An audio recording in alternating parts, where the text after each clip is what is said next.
Fortinet got breached. 440 gigs of files were stolen. All of those 440 gigs are confirmed to be not firewall configs.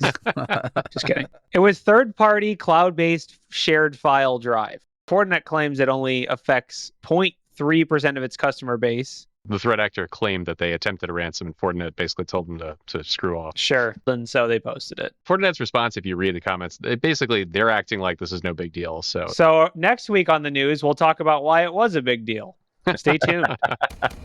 Snowflake, the data storage and processing company, is making multi-factor authentication the default for all new accounts. Do you think when you go to a website, everyone should be enforcing multi-factor, like by default? I think it depends on the company, right? Yeah. Okay. All right. I think it should be prompted on enrollment, and I think it should be required once you actually put data that's beyond test data. Like, basically, like if let's say you sign up for a Snowflake account, it should ask you, do you want MFA during account setup? If you say no, that's okay. But the second you go and import a CSV into Snowflake, it's like, now MFA is required.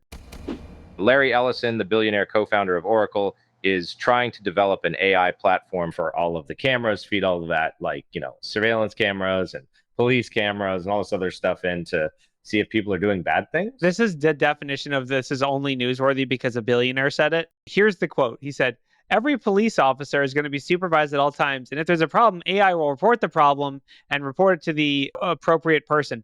Okay, can we talk about alert fatigue? AI is going to figure out when cops are doing something they shouldn't be doing. It's like, okay, explain how. If baton is moving at X speed and outline is human, yes, alert. Yes.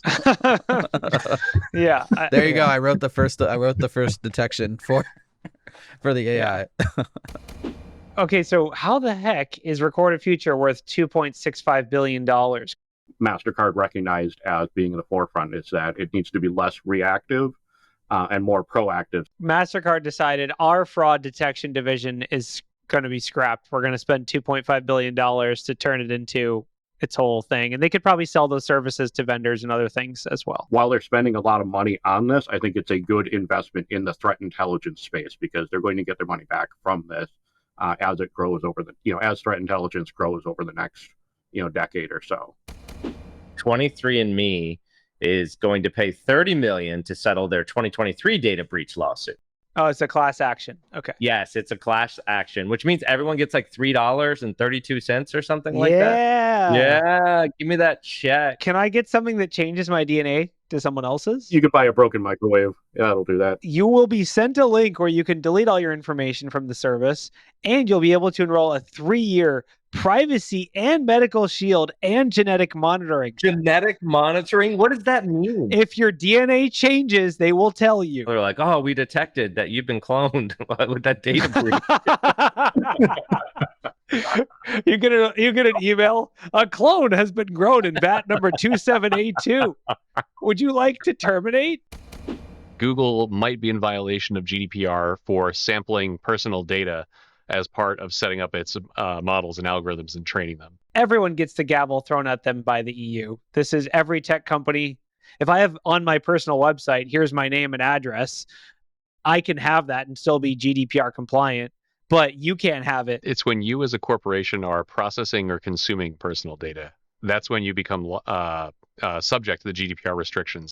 X is currently dealing with that while they figure out what the heck they want to go do. And Google will probably do something similar, but they'll have to address this at some point because otherwise they are going to run into the model being very America-centric. And that's already enough of a cesspool. We don't need to go any further down that route. The rogue WHOIS server giving researchers superpowers no one should ever have. I think it was saying issuing certificates and stuff like that.